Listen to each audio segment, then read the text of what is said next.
Henry, good morning. An external review has delivered some damning findings.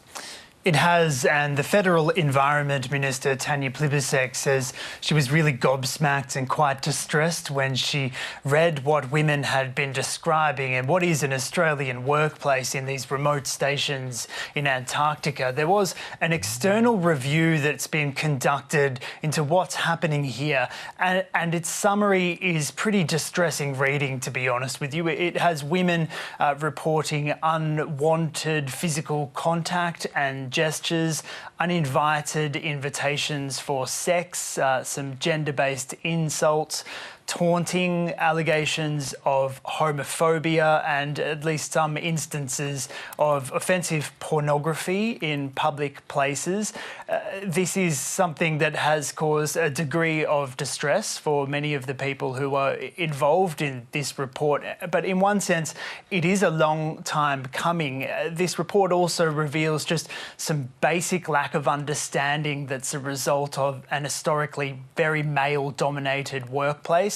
Things like appropriate sanitation products not being available for women while they're in the field. It is being taken very seriously by the government, and part of that is because these workplaces are not like any other workplaces, and there's an interesting and problematic dynamic really, because when people raise an allegation or a complaint about somebody's behaviour, they have to continue working with them for months at a time, living with them in close confines as well, away from their support structures back in Australia. And there's actually no way really to come home unless there are extreme circumstances. The department says it's accepted all recommendations from this review of culture. The Environment Minister, Tanya Plibersek, says that this type of behaviour cannot be tolerated, will not be tolerated, and is calling for an overhaul of the culture. Sexual harassment is unacceptable in any workplace, anywhere.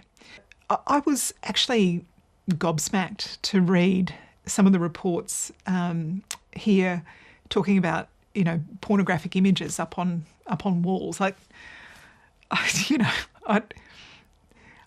really did think we had eradicated this sort of thing from Australian workplaces decades ago. It's not acceptable.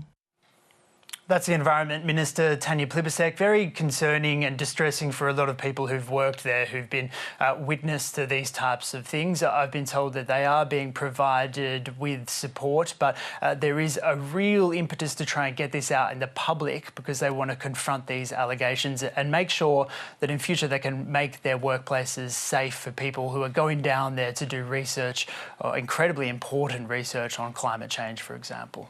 Henry Bello in Canberra, thank you.